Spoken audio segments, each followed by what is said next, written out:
Hi again guys, I'm back with another unboxing from my latest order from cubes.com, and here's the next one out of the box. This is one I've wanted for quite some time now. It's been available for quite a while, I've just never quite got around to buying it. It comes in the mf8 dodecahedron box, and it hasn't actually got a picture of the puzzle that's in there on it, so that's interesting. I've got a feeling it's not stickered. Yep, I thought as much. So that's not a problem. I don't mind sticking puzzles these days. I used to hate it, but I'm actually a lot better at it now, and I don't mind doing it at all. So I don't know if you can see through the bubble wrap what it is yet, but it's there. It is. It's the Bauhinia Dodecahedron. It's probably one of the most difficult twisty puzzles. Turning quality straight out of the box is. It's okay, it's not fabulous, it's a little bit catchy, but I've heard that about these puzzles. They need a little bit of breaking in, and it's possible that you might need to take it apart and remove some excess flashing. But as you can see, well, that one turns a lot better than the first one I turned, so that's good. But as you can see, it turns on vertexes, corner turning puzzle. Well, that's good. Pop straight away. Hope I caught everything. See if we can get that back together.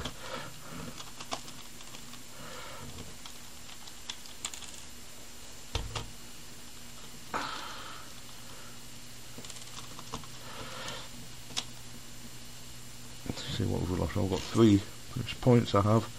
So that I think needs to go in the centre.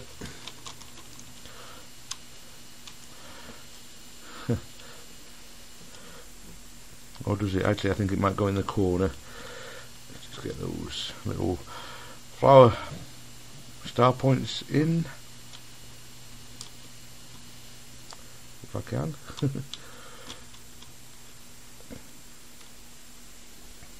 What am I doing wrong? I'm sure that's the way it goes in there. Yep, thought so.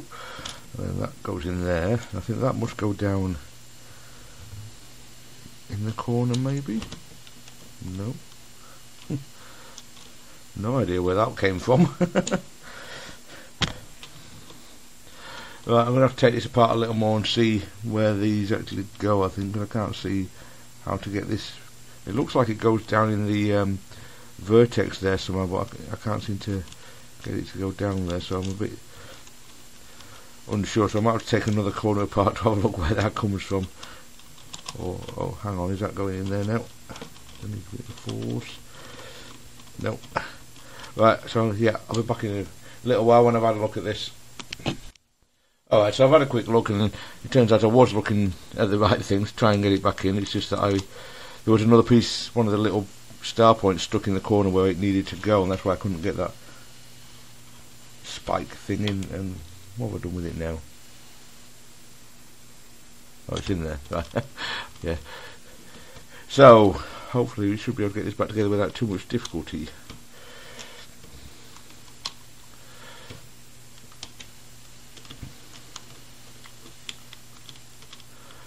And obviously I need to turn it a little more carefully than that until it's broken in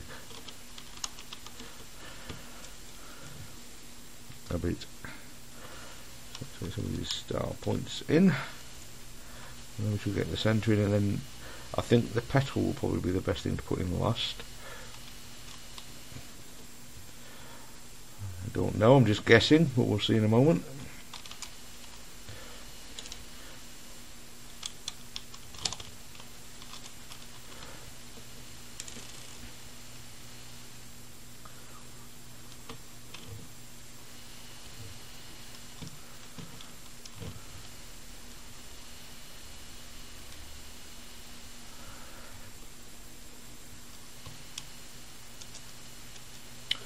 Right, hopefully this will just pop in there.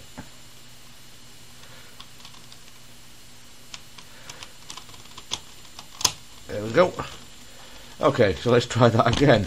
As I was saying, it's a vertex turning puzzle. I think that's where I got off. That's where I left off when it popped. But yeah, this is going to need a little bit of breaking. I can feel that with each turn, so I will do some careful breaking in before I stick at this, and that way I'm not going to get an accidental scramble while while it's stickered, because I want to sort of try a few algorithms out on this, see if I can figure some stuff out before I actually start solving it, because it's quite a difficult puzzle. From what I've read, as far as mass-produced puzzles are concerned, kind of second only to the Eton star, which is actually Eton star. I'm sorry for saying it wrong. Because it's actually very similar to Eton star. It's actually kind of a shape mod of it, although it's not obvious to look at. But you've got 20 turning vertices on this, which correlate to the 20 turning faces on Eton star, and the pieces can be shown to be equivalent to pieces on Eton star as well, apparently. So yeah, the turning, it's actually, you can feel it, some improvements, but I mean, like this one there is definitely more catchy in places than some other ones, so you're probably going to need to be a little bit careful with this one. But I mean, there's definitely something there that's catching, probably some excess flashing. I may end up taking this apart and removing the flashing, because it doesn't seem like it's too difficult to assemble from what I've just experienced, so it shouldn't be too bad if I decide to do it. I've got another pop. So yeah, I'm definitely going to take it apart and see what we can do with any flashing. Let's have a look, see if we can see any excess flashing on there. Well, that one seems okay, to be honest. As does that.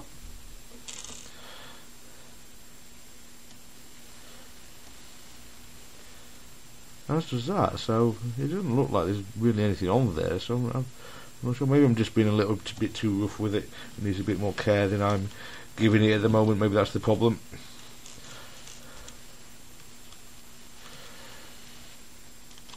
It's a little bit more fragile than you expect, kind of thing, so just need to be a little bit more gentle with it than I've been so far.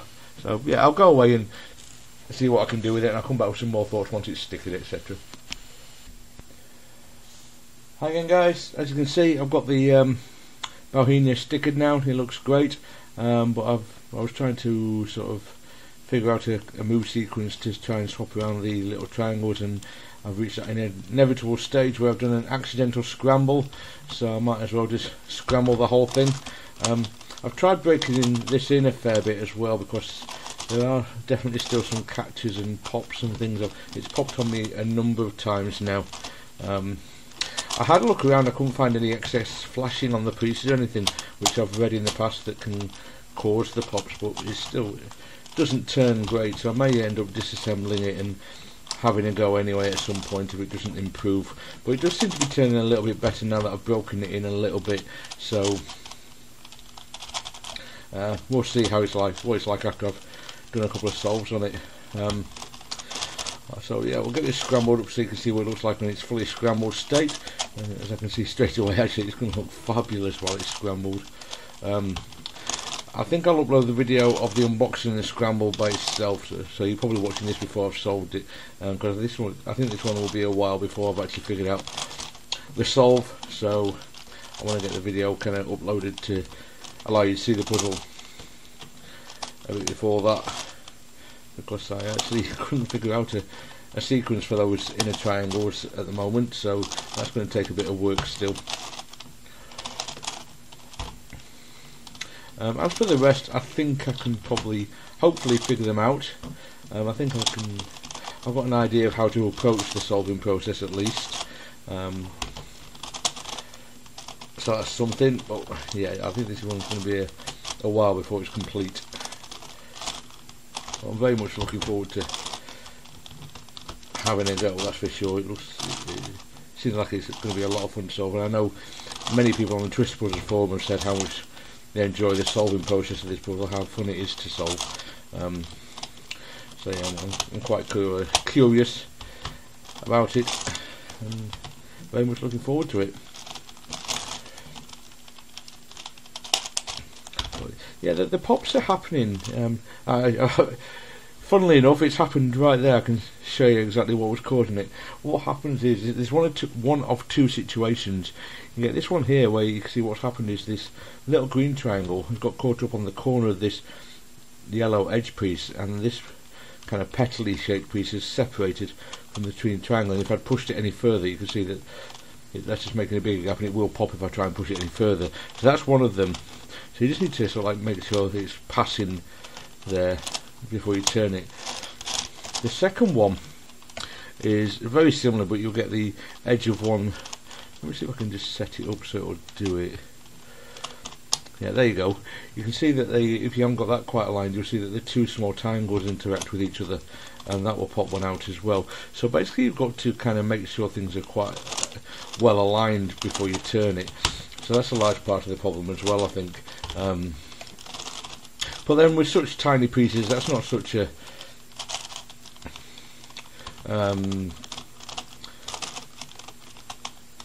what's the word I'm looking for?